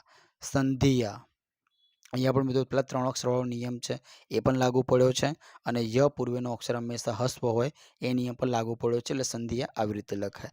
સંધિયા એટલે કે બળદની એક જાત છે. સંધિયા શું છે? બળદની એક જાતની વાત કરવામાં આવી છે. પાણીયાળા, પાણીયાળા, તો અહીંયા પાણી મિત્રો, અહીંયા પાણીની વાત કરીએ આપણે તો આ પાણી છે ને મિત્રો એ આપણે જળની વાત છે. પાણી, પાણી અહીંયા જળની વાત કરવામાં આવે છે. જ્યારે આ પાણી છે ને એ મિત્રો હાથની વાત કરવામાં આવે છે ને, કે પાણી પહોંચ્યું એટલે કે પાણી. અહીંયા પાણી આ છે ને એ હાથની વાત કરવામાં આવી છે, બરાબર છે. તો અહીંયા પાણી જોઈએ આપણે, બરાબર, શબ્દ થોડો દબાઈ ગયો છે, જોઈ લઈએ. તો પાણીયાળા એટલે કે બળવાન, પાણીયાળા એટલે બળવાન. જોઈએ નારાતાર એટલે કે નર્દમ, નર્યું. બહુ જ મહત્વનો શબ્દ આના પછીનો છે કાળોતરી. કાળોતરી એટલે કે મૃત્યુ સમયે લખાતો પત્ર. મિત્રો હવે તો વોટ્સએપના જમાનો, ઇન્ટરનેટનો જમાનો છે એટલે આ પત્રો બહુ ઓછા જોવા મળે છે. બાકી જ્યારે મરણ પ્રસંગ થયો હોય ત્યારે ઘરે એક પોસ્ટ કાર્ડ લખાતા, કે જેથી જે સગાવાલા, જે સગા સંબંધીઓ છે એમને જાણ ખાતર. તો આ જે લખવામાં આવતા જે પત્રો એને કાળોતરી તરીકે ઓળખવામાં આવે છે. કારજ એટલે કે મરણ પછી 12મા દિવસે થતી વિધિ, મરણ પછીના 12મા દિવસે થતી વિધિ એને કહેવાય કારજ. સંધાય, આપણે નહીં કહેતા હંધાય, આપણે સૌરાષ્ટ્રની ભાષામાં સંધાય નહીં પણ હંધાય તરીકે ઓળખીએ છીએ. તો સંધાય એટલે કે બધા જ, સૌ, સંધાય બધા જ, સૌ. ખમતીધર, ખમતી નહીં કે ભાઈ પાર્ટી ખમતીધર છે એટલે કે સદ્ધર છે, પૈસાદાર છે. ખોરડું, ખોરડું, તો ખોરડાની વાત કરીએ આપણે, બરાબર. તો ખોરડું એટલે ખોલી, ઓરડી અથવા માટીની ભીતનું નાનું ઘર એને કહેવાય ખોરડું, બરાબર છે ને. જે માટીની જે કાચી જે ભીત દ્વારા જે બનાવવામાં આવ્યું હોય મકાન, બરાબર, એને કહેવાય ખોરડું. સોંસરો એટલે કે આર પાર, સોંસરો એટલે આર પાર, વચ્ચે થઈને. આગળ વધીએ. રૂઢિપ્રયોગ, બહુ જ રૂઢિપ્રયોગોની વાત કરવામાં આવી છે આ કૃતિની અંદર, કે ભાઈ ઉચાળા ભરવા, ઉચાળા ભરવા. હવે મિત્રો ખાસ કે આ જે કરીએ છીએ તે ફરીથી તમને કહીશ કે આ દરેક રૂઢિપ્રયોગ બહુ જ મહત્ત્વના છે. અત્યારના ટ્રેન્ડની વાત કરીએ આપણે, અત્યારની જે પ્રમાણે પ્રશ્નો પૂછાવાની જે વિધિ છે, પ્રક્રિયા છે, એ મિત્રો ક્યાંક ને ક્યાંક અંશે પાઠ્યપુસ્તકો છે એમાંથી નીકાળવામાં આવી રહ્યા છે. એટલે ખાસ મિત્રો અમુક જે પ્રાઇવેટ પ્રકાશનો વાંચવા કરતાં પાઠ્યપુસ્તકોને મહત્ત્વ આપવું એ વધારે તમારા માટે સારું રહેશે. તો આ તમારી જે રૂઢિપ્રયોગો છે મિત્રો ખાસ જોવાના રહેશે. તમે જુઓ મિત્રો કે ધોરણ 6ની પાઠ્યપુસ્તકની વાત કરી રહ્યા છીએ તો એમાં કેવા કેવા પ્રશ્નો પૂછાઈ રહ્યા છે મિત્રો, અને આમાંથી જ પૂછાય છે મિત્રો. તમારે ખાસ ધ્યાન રાખવાનું. આપણે સિરીઝની શરૂઆત કરી દીધી છે, બરાબર. બનતા પ્રયત્નો રહેશે કે જેમ બને એમ આપણે ગુજરાતી સબ્જેક્ટ છે એ 6થી લઈને 10મા ધોરણ સુધીનું જેમ બને એમ ફટાફટ આપણે પૂરું કરીને તમને પીરસી દઈએ, બરાબર છે. મારા પ્રયત્નો રહેશે, પણ આપણે શરૂઆત કરી દીધી છે મિત્રો. આ બધા જ પ્રશ્નો તમારા ધ્યાન સમક્ષ મૂકવાની જવાબદારી અમારી છે. તો અમે બનતા પ્રયત્નો કરીશું કે તમારા ધ્યાનમાં આ બધા શબ્દો આવી જાય. ભાઈ ઉચાળા ભરવા એટલે કે ઘર બહાર ખાલી કહીને નીકળી જવું, એટલે કે ભાગી જવું, બરાબર છે. ઉચાળા ભરવા એટલે ઘર બહાર ખાલી કહીને નીકળી જવું, એટલે કે ભાગવું. પગરણ માંડવા એટલે કે શરૂઆત કરવી, પગરણ માંડવા એટલે કે શરૂઆત કરવી. બહુ જ મહત્ત્વનો, પરીક્ષામાં કેટલી વાર પૂછાઈ ગયેલો રૂઢિપ્રયોગ. બે પાંદડે થવું એટલે કે સુખી સંપન્ન થવું, બે પાંદડે થવું, સુખી સંપન્ન થવું. નેવાના પાણીએ હાથ ધોવા એટલે કે કોઈની ઉદારતાનો દુરુપયોગ કરવો, કોઈની ઉદારતાનો દુરુપયોગ કરવો. મિત્રો આની એક સમાનાર્થી આપણે રૂઢિપ્રયોગની વાત કરીએ તો કે મીઠા ઝાડના મૂળિયા કાઢવા, એક કહેવત છે કે મીઠા ઝાડના મૂળિયા કાઢવા. આ પણ ક્યાંક ને ક્યાંક સ્પર્શ થાય છે આની જોડે કે નેવાના પાણી હાથ ધોવા એટલે કોઈની ઉદારતાનો દુરુપયોગ કરો. જ્યારે મીઠા જળના મૂળિયા કાઢવા એનો અર્થ એવો થાય છે કે ભલા કે સારા માણસનો એટલી હદ સુધી એનો ઉપયોગ કરવો કે જ્યાં સુધી સામાવાળાનું નુકસાન ન થાય. બરાબર છે. તો એનો અર્થ કંઈક આવો થતો હતો. મનમાં ગાંઠ વાળવી. મનમાં ગાંઠ વાળવી એટલે કે નક્કી કરવું. મનમાં ગાંઠ વાળવી એટલે કે નક્કી કરવું. ફાટીને ધુમાડે જવું. ફાટીને ધુમાડે જવું એટલે કે બહુ છકી જવું. બહુ છકી જવું. દાંડાઈ કરવી એટલે કે કામચોરી કરવી, આળસ કરવી. દાંડાઈ કરવી એટલે કામચોરી અથવા તો આળસ કરવી. વહાણા વાઈ જવા. વહાણા વાઈ જવા એટલે કે સમય જતો રહેવો. વહાણા વાઈ જવા એટલે સમય જતો રહેવો. લાગમાં આવવું. અમુક ટાઈમે નહીં કહેતા કે તું લાગમાં આવ પછી તારી વાત છે. અમુક ટાઈમે આપણે એક ધમકીના અર્થ અથવા તો કોઈને ડરાવવાના અર્થમાં અથવા તો બદલો લેવાની ભાવના જ્યારે મનમાં જ્યારે પ્રગટ થાય છે ત્યારે આપણે અમુક ટાઈમે મનમાં જ નિશ્ચય કરી લેતા હોય છે કે લાગમાં આવે પછી એની વાત છે. તો લાગમાં આવું એટલે કે તક મળવી. નથી કહેતા આપણે લાગમાં આવું એટલે તક મળવી, કે તક મળે એટલે એનું આવી બનશે એમ મતલબ. આપણે એવી કંઈક ચર્ચાઓ કરતા હોઈએ છીએ કે લાગમાં આવવું એટલે કે તક મળવી. બરાબર. બરાબર કબજામાં આવવું. બરાબર છે. આવી પણ એક વાત કરવામાં આવી છે. તેડું મોકલવું એટલે કે નોતરું મોકલવું અથવા તો બોલાવવું. તેડું મોકલવું એટલે નોતરું મોકલવું અથવા તો બોલાવવું.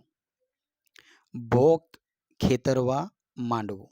ભો ખેતરવા માંડવું એટલે કે નીચું જોઈને ઊભા રહી જવું. નીચું જોઈને ઊભા રહી જવું. અક્કલનું તાળું ઉઘડવું એટલે કે બુદ્ધિ આવવી. અક્કલનું તાળું ઉઘડવું એટલે બુદ્ધિ આવવી. અહીંયા ફરી આપણે એક વખત જોઈ લઈએ કે કયા કયા રૂઢિપ્રયોગ મહત્વના છે. તો મિત્રો એક બે પાંદડે થવું એ તમારે યાદ રાખવાનું રહેશે. નેવાના પાણી હાથ ધોવું એ પણ યાદ રાખવાનું રહેશે. પછી અહીંયા ફાટીને ધુમાડે જવું. દાંડાઈ કરવી તો મિત્રો તમને ખબર પડી જાય દાંડાઈ કરવી ચોરી કરવી, કામ ચોરી કરવી. એ સિવાય અહીંયા આપણે મહત્વનું બીજું છે કે ભોં ખેતરવા માંડવું. બરાબર છે. લાગમાં આવવું છે મિત્રો, તમને યાદ રહી જશે. ઉચાળા ભરવા મિત્રો, ખાસ ઉચાળા ભરવા. બરાબર છે. તો આ અમુક જે મિત્રો જે છે ને રૂઢિપ્રયોગો એ અવારનવાર પરીક્ષામાં પૂછાતું જ હોય છે, તે તમારે યાદ રાખવાનું રહેશે. આગળ જોઈએ. કહેવતોની વાત કરીએ મિત્રો. કહેવતો બરાબર છે. મેં તમને વાત કરી જ છે આગળ કે આપણે બધું જ જોવાનું છે. જે પાઠ્યપુસ્તકમાં કામની વસ્તુ આવે છે આપણે દરેક વસ્તુનો અભ્યાસ કરવાનો છે. બરાબર, જેથી કરીને આપણને તકલીફ ના પડે પરીક્ષામાં. જોઈએ ભાઈ, કપાળમાં ઉગે વાળ તો ભાલમાં ઉગે ઝાડ. કપાળમાં ઉગે વાળ તો ભાલમાં ઉગે ઝાડ. તો અહીંયા એનો અર્થ જોઈએ કે સાવ ઉજ્જડ જ્યાં ઘાસ પાન જોવા એટલે કે ઝાડ પાન જોવા ન મળે એની વાત કરવામાં આવી છે કે સાવ ઉજ્જડ જ્યાં ઝાડ પાન જોવા ન મળે. આપણે વેત નમીએ તો કોઈ હાથ નમે. સાચી વાત છે મિત્રો. બરાબર છે કે આપણે વેત નમીએ તો કોઈ હાથ નમે એટલે કે થોડું માન આપીએ તો સામેથી વધુ માન મળે. બરાબર છે. થોડું માન આપીએ તો સામેથી વધુ માન મળે. મને ખબર છે મિત્રો ત્યાં સુધી કે જ્યારે હું 8મા ધોરણમાં જ્યારે અભ્યાસ કરતો હતો ત્યારે ઇંગ્લિશમાં મિત્રો એક પોએમ આવતી હતી, સ્માઇલ કરીને એક પોએમ આવતી હતી. અત્યારે ખબર નથી કે અભ્યાસક્રમમાં એ પોએમ આવે છે કે નહીં. એમાં મિત્રો એક વાક્ય હતું, મને આમ તો અંગ્રેજી યાદ રહેતું નથી, આ એક ફેક્ટ છે કે પણ એ જે તે સમયે મિત્રો એક કવિતા ભણ્યો હતો ત્યારે મને એ અમુક શબ્દો જે આમ કહેવાય ને કે કંઠસ્થ થઈ ગયા છે. કે એમાં એક વાક્ય આવતું હતું એ પોએમમાં શરૂઆતમાં કે ભાઈ smile at one and smile at you. બરાબર, smile at so smile make to, એવું કંઈક બહુ મસ્ત વાક્ય હતું કે તમે સામેવાળાને તમે સ્માઇલ આપો છો તો તમને એની સામે સ્માઇલ મળશે. આમ કહીને 2 સ્માઇલ ભેગી થશે એવી કંઈક વાત કરવામાં આવી હતી કે smile at one and smile at you so make smile too. આવું કંઈક મસ્ત વાક્ય આવતું હતું. પોએમ સારી હતી મિત્રો, ક્યારેક કોઈને મળી જાય તો વાંચી લેજો. તો અહીંયા એવું જ છે કે આપણે વેત નમીએ તો કોઈ હાથ નમે એટલે કે થોડું માન આપીએ તો સામેથી વધુ માન આપણને મળે. પછી આ એક કહેવત છે જે તમે પરિચિત જ છો કે ઉજ્જડ ગામમાં એરંડો પ્રધાન, કે બહુ સારી વસ્તુ ન મળે ત્યાં ઓછી ખરાબ પણ સારી લાગે. કે જ્યાં આખું ગામ નિરક્ષર હોય એમાંથી એકાદ માણસ જો 8મું ધોરણ અભ્યાસ કરીને પહોંચી જાય કે મેટ્રિક પાસ કરીને પહોંચી જાય તો ગામના લોકો તેને કલેક્ટર જ સમજે મિત્રો. સમજ પડે છે. તો અહીંયા એની વાત કરવામાં આવી છે કે વાઢ કાનને આવ્ય સાન એટલે કે અનુભવે બધું સમજાય મિત્રો. બરાબર છે. અનુભવે બધું સમજાય. આગળ વધીએ. હવે અહીંયા વાત કરીએ આપણે પગલે પગલે. તો પગલે પગલેના કરતા અર્થા છે સંતબાલ. બરાબર છે, સંતબાલ. તો મિત્રો થશે કે સાહેબ સંતબાલ આવડી કેવું નામ? તો મિત્રો હા ભાઈ, સંતબાલ એમનું નામ છે, પણ એમનું સંસારી નામ છે શિવલાલ. બહુ જ મહત્વનો પ્રશ્ન છે કે સંસારી નામ છે એમનું શિવલાલ, સંતબાલ શિવલાલ. જન્મ જોઈએ આપણે એમનો. જન્મ મોરબી તાલુકામાં આવેલા ટોળ ગામમાં. મોરબી તાલુકામાં આવેલા ટોળ ગામમાં. તો મિત્રો તો કોમેન્ટમાં લખવાનું છે કે અમરેલી તાલુકાના જે ભુવા ગામમાં કોનો જન્મ થયો હતો. બરાબર, ભુવા ગામમાં કોનો જન્મ થયો હતો તમારે કોમેન્ટમાં જવાબ આપવાનો છે. આગળ વધીએ આપણે કે સંતબાલની વાત કરીએ તો ક્રાંતિકારી, બરાબર છે, તેઓ ક્રાંતિકારી સંત હતા. તે સિવાય જૈન ધર્મ, ભારતીય દર્શનો તેમજ આધ્યાત્મિક વિપુલ સાહિત્ય સર્જન એમણે કર્યું છે આધ્યાત્મિક ક્ષેત્રે. સમાજ ઘડતરની વાત કરીએ તેમાં બી એમનું સારું એવું યોગદાન છે. પછી તેમની પ્રેરણાથી ગુજરાત અને મહારાષ્ટ્રમાં કેટલીક સંસ્થાઓ મુનિશ્રીના આદર્શ પ્રમાણે કાર્ય કરી રહી છે, જેમ કે સર્વધર્મ પ્રાર્થના, એ સિવાય વિશ્વ વાત્સલ્ય મહાવીર, પછી બ્રહ્મચર્ય સાધના, ધર્માનુબંધ, વિશ્વ દર્શન જેવા 10 પુસ્તકો તેમણે આપ્યા છે. તો કયા કયા છે?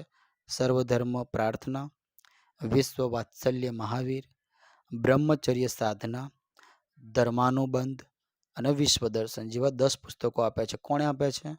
તો ભાઈ સંતબાલ. એમનું સંસારી નામ શું હતું? શિવલાલ. જન્મ ક્યાં થયો હતો? તો મોરબી તાલુકામાં આવેલા ટોળ ગામમાં. જોઈએ શબ્દ સમજૂતીમાં તો ધોમ એટલે સૂર્ય, બરાબર, ધોમ એટલે સૂર્ય એટલે કે સખત તડકો. બહુ જ મહત્વનો શબ્દ છે ખાંડુ એટલે કે તલવાર, શમશેર, એની વાત કરવામાં આવી છે. ખાંડુ એટલે તલવાર. ધૈર્ય એટલે ધીરજ, દુર્ગમ મુશ્કેલ માર્ગ, શિસ્ત, પાછું મિત્રો આવ્યું જોડાક્ષર પૂર્વનો અક્ષર હંમેશા કેવો હોય? લઘુ હોય. એટલે શિસ્ત એટલે આજ્ઞાની વાત કરવામાં આવી છે કે આજ્ઞા કે નિયમમાં રહેવું, તે એને શિસ્ત કહેવાય. શબ્દ સમજૂતીમાં હજુ આગળ વિશેષ જોઈએ કે યુક્તિ એટલે કે કરામત, ઉપાય. કોયડો બહુ જ મહત્વનો શબ્દ મિત્રો. કોયડો એટલે કે જટ ઉકલી ન શકે તેવો પ્રશ્ન, એટલે કે એક પ્રકારનું ઉખાણું. કોયડો, બરાબર, જટ ઉકલી ન શકે તેવો પ્રશ્ન એને કહેવાય કોયડો. ચતુરાઈ એટલે મિત્રો તમને ખબર ચાલાકી, હોશિયારી. ઝરૂખો, બરાબર છે, ઝરૂખો એટલે છજુ, જેને આપણે અંગ્રેજીમાં બાલ્કની કહીએ છીએ. બરાબર છે, ઝરૂખો એટલે છજુ થાય. આ યાદ રાખજો મિત્રો, ગુજરાતી શબ્દ છે કે ઝરૂખાને છજુ કહેવામાં આવે છે. ઓકે, ચલો. આ કહેવત છે કે વહેમનું ઓસડ ન હોવું.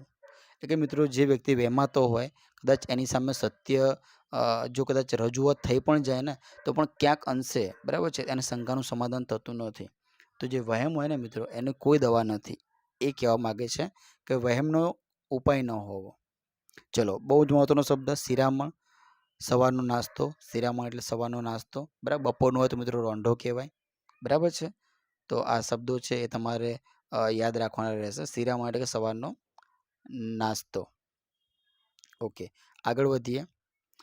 કાળમુખું એટલે કે જેનું મુખ જોવાથી અપશુકન થાય તેવું, કાળમુખું. હાંફળું ફાંફળું એટલે કે ગભરાયેલું, બે બાંકડું. હાંફળું ફાંફળું. હવે હાંફળું ફાંફળું આની પર વધારે વજન કેમ આપું છું મિત્રો? તો આની જોડણી કદાચ પૂછાઈ જાય. હાંફળું ફાંફળું એની કે જોડણી લખો તો જે હાંફળું એમાં જે અળ છે એને હસવાવું અને ઉપર અનુસ્વાર છે, જ્યારે ફાંફળું એમાં પણ અળ અને એની ઉપર અનુસ્વાર અને હસવાવું છે. મૈયત, બરાબર છે, મૈયત એટલે કે મુસ્લિમ વ્યવસ્થા મુજબ ખાટમાં સબ ગોઠવેલું હોય તે. મૈયત એટલે મુસ્લિમ વ્યવસ્થા મુજબ ખાટમાં સબ ગોઠવેલું હોય તે, એને કહેવાય મૈયત. વાળું એટલે રાત્રિ ભોજન.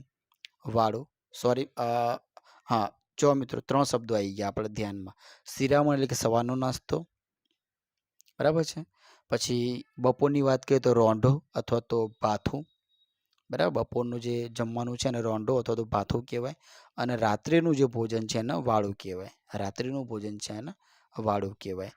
આગળ જોઈએ કમનસીબ એટલે કે કમભાગી, અપશુકનિયાળ, બરાબર છે. આની અંદર બી તમે જોઈ શકો છો કે સાહેબ તમે આ બધું કેમ વિશેષ આની પર શબ્દ પર ભાર અપાવો છો? તો મિત્રો આ જ આપણે અલગથી સમાનાર્થી, વિરુદ્ધાર્થી, રૂઢિપ્રયોગ કહેવો તો અલગથી કંઈ કરવાની જરૂર નથી. બરાબર છે. આપણે બધું કહેવાય ને સાથે જ આપણે એને પરસ્પર સાંકળીને આગળ વધવાનું છે. અહીંયા તમે જોઈ શકો છો કે અપશુકનિયાળ, તો આની અંદર જે શુકનિયાળ છે એમાં બી તમે ન જુઓ છો કે એને કેવો કર્યો છે? હસ્વ કર્યો છે. તો કેમ હસ્વ કર્યો છે? તો ભાઈ યની પૂર્વેનો અક્ષર હસ્વ ઈ વાળો હોય એટલે કે હસ્વો હોય એટલા માટે. બરાબર. અપશુકનિયાળ એટલે કે જેના શુકન ખરાબ ગણાતા હોય તેવું. નાતીલું એટલે કે નાતનો માણસ. નાતીલું એટલે નાતનો માણસ. સરપાવ બહુ જ મહત્વનો શબ્દ. સરપાવ એટલે ઇનામ, શાબાશી બદલ આપવામાં આવતો પોશાક, એના સરપાવ કહેવાય. રૂઢિપ્રયોગની વાત કરીએ મિત્રો તો નજર કરવી એટલે કે લક્ષ્ય આપવું, જોઈ લેવું. નજર કરવી એટલે કે લક્ષ્ય આપવું, જોઈ લેવું. દાડો બગડવો, હવે આમાં તો કંઈ સમજાવવાની જરૂર નથી. એટલે કે ધાર્યું હોય તે કામ ન થાય તો શું થાય? આપણો દાડો બગડે એવું કહીએ છીએ અમુક ટાઈમે કે દાડો બગડ્યો. એટલે કે દાડો બગડતો નથી પણ જે તે કામ ધાર્યું હોય તે થતું નથી માટે આપણે એવું કહીએ છીએ કે ભાઈ દાડો બગડ્યો છે. બરાડી ઉઠવું. બરાડી એટલે કે મોટેથી બૂમ પાડવી. બરાડી ઉઠવું એટલે મોટેથી બૂમ પાડવી. ઊંચે શ્વાસે એટલે કે ઉતાવળે. ઊંચે શ્વાસે એટલે ઉતાવળે. લાલ પીળા થઈ જવું એટલે મિત્રો કે કલર બદલાઈ જવો એવી વાત નથી. લાલ પીળા થઈ જવું એટલે કે ખૂબ ગુસ્સે થવું. લાલ પીળા થઈ જવું એટલે ખૂબ ગુસ્સે થવું. કાનમાં કંઈક કહેવું. કાનમાં કંઈક કહેવું એટલે કંઈક ગુપ્ત વાત કરવી. કાનમાં કંઈક કહેવું એટલે કંઈક ગુપ્ત વાત કરવી.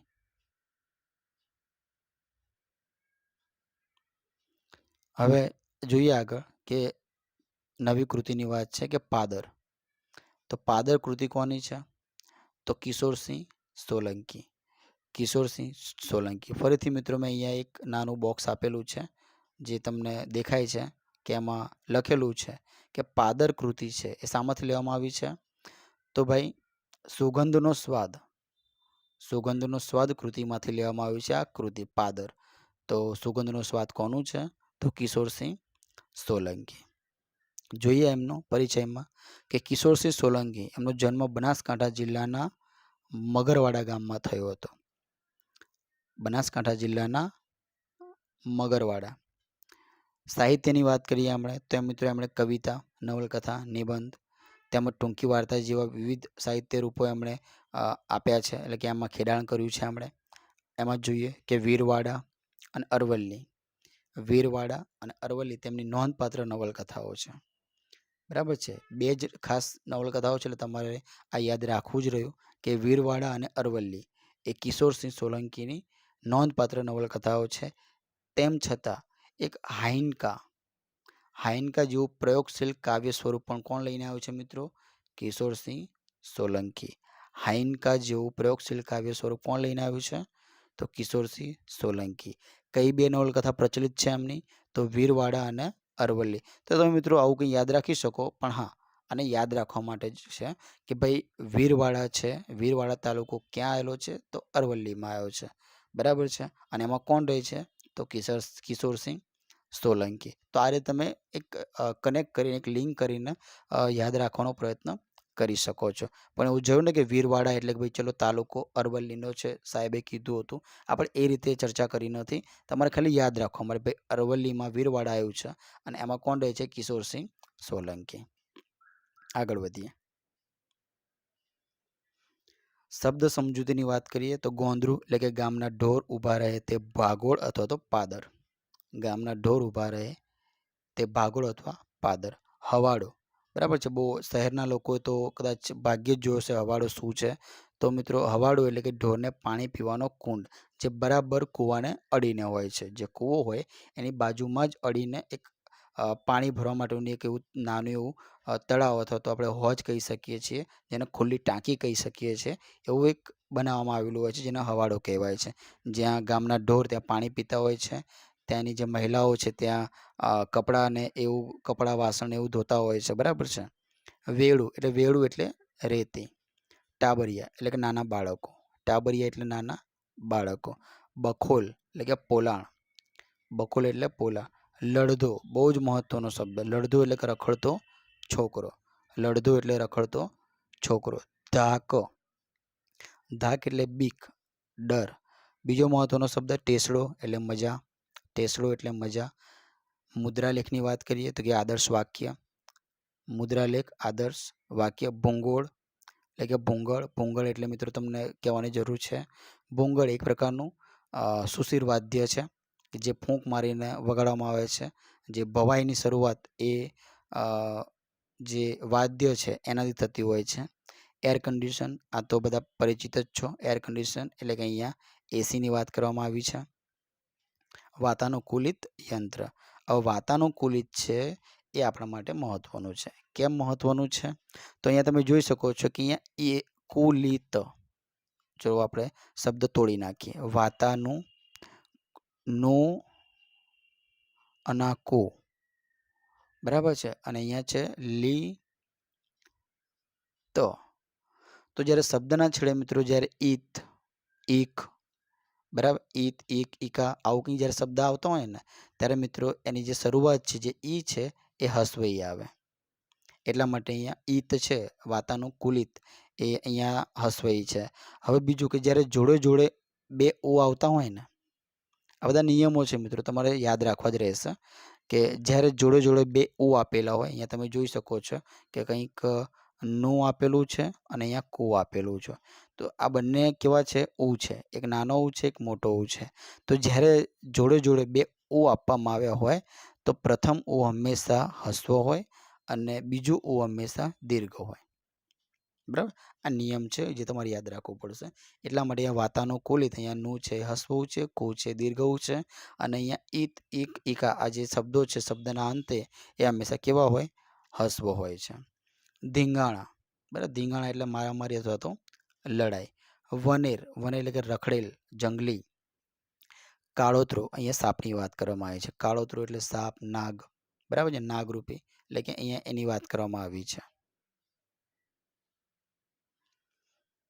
રૂઢિપ્રયોગની વાત કરીએ આપણે તો મેળો જામવો એટલે કે ઘણા માણસોનું એકઠા થવું, જેને મેળો કહેવાય મિત્રો. ગામનું નાક એટલે કે ગામનું ગૌરવ, ગામની શોભા. ગામનું નાક એટલે ગામનું ગૌરવ તો ગામની શોભા. મૂછ મરડવી એટલે કે અભિમાન કે સુરાતન બતાવવું. મૂછ મરડવી, અભિમાન કે સુરાતન બતાવવું. શ્રી ગણેશ કરવા એટલે કે કાર્યનો શુભારંભ કરવો, એટલે કે કંઈ પણ શુભ કામ કરવું હોય તો આપણે મિત્રો જ્યારે પહેલાં ગણપતિની પૂજા કરવામાં આવે છે એટલે કે શ્રી ગણેશ કરવા, એટલે કે કાર્યનો શુભારંભ કરવો. માથે કરવું, અઘટિત વર્તન દ્વારા લોકોને વ્યાકુળ કરવા, એને કહેવાય માથે કરવું કહેવાય. પોરો ખાવો, બહુ જ મહત્વનો શબ્દ છે પોરો ખાવો. પોરો ખાવો યાદ રાખજો મિત્રો, પોરો ખાવો એટલે કે આરામ લેવો, બરાબર છે, તો આરામ કરવો. તડકી છાંયડી જોવી, આ પણ બહુ જ મહત્વનું. તડકી છાંયડી જોવી એટલે કે સુખ દુઃખમાંથી પસાર થવું. તડકી છાંયડી જોવી, સુખ દુઃખમાંથી પસાર થવું. પૂંઠ વાળવી એટલે કે પાછા વળીને જોવું. પૂંઠ વાળવી એટલે શું થાય મિત્રો? પાછા વળીને જોવું. તો મિત્રો અહીંયા આપણે ધોરણ 6 ગુજરાતી એમાં પણ સેમેસ્ટર 1 આપણે એની શબ્દ સમજૂતી, રૂઢિપ્રયોગ, કહેવત, બરાબર છે, તેમજ વ્યાકરણની વિશેષ સમજૂતી. તો મારાથી બનતા પ્રયત્ન રહ્યા કે જેટલું તમારા કામની વસ્તુ છે બધું જ મેં આવરી લેવાનો પ્રયત્ન કર્યો છે. તેમ છતાં મિત્રો ક્યાંક કચાશ રહી ગઈ હોય તો તમારે કોમેન્ટ કરીને અવશ્યપણે જાણ કરવી કે સર તમારી અહીંયા ભૂલ હતી કે તમારે સર અહીંયા આ વસ્તુ ઉમેરવાની જરૂર હતી. તો દરેક મિત્રોને એક અપીલ તો ના કહી શકાય, એક વિનંતી છે કે કોમેન્ટ ખાસ કરવી.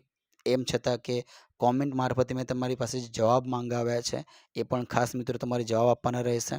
અને ફરીથી એકવાર કહીશ તમને કે મિત્રો જોવા ખાતર ના જોતા લેક્ચર, આની એક નોટ્સ બનાવજો, બરાબર છે, જેથી કરીને પરીક્ષાના એટલે કે નજીકના દિવસો બાકી હોય તો તમે ફટાફટ એનું રિવિઝન કરી શકો. આવી રીતે કલાકના વિડીયો તમારે જોવા ન પડે માટે નોટ્સ બનાવવી આવશ્યક છે. મિત્રો તમે આ જે લેક્ચર સિરીઝની મેં જે શરૂઆત કરી છે તમને સારી લાગે તો વિડીયોને લાઈક કરો, તમારા મિત્રો સાથે શેર કરો અને ચેનલને મિત્રો અવશ્યપણે સબસ્ક્રાઈબ કરી દો, જેથી કરીને અમારા જે ભવિષ્યમાં જે વિડીયો મુકાય કે જેની તમને નોટિફિકેશન સમયસર મળી રહે અને તમારા જે લેક્ચર છે એ તમારે જોવાના મિસ ના થઈ જાય. માટે સબસ્ક્રાઈબ કરો ચેનલને અને આઇકોન જે બેલ આઇકોન છે એની પર ક્લિક કરો, જેથી કરીને તમને નોટિફિકેશન મળતી રહે. તો આ સાથે આપણે વિદાય તો ના કહી શકાય, આપણે ફરી મળીશું ગુજરાતી વિષય ધોરણ 6 એનું સેમેસ્ટર 2ની આપણે એનો વિડીયો આપણે ટૂંક સમયમાં ફરીથી આપણે મતલબ કે અપલોડ કરીશું. તો આ સાથે અસ્તુ, જય હિન્દ.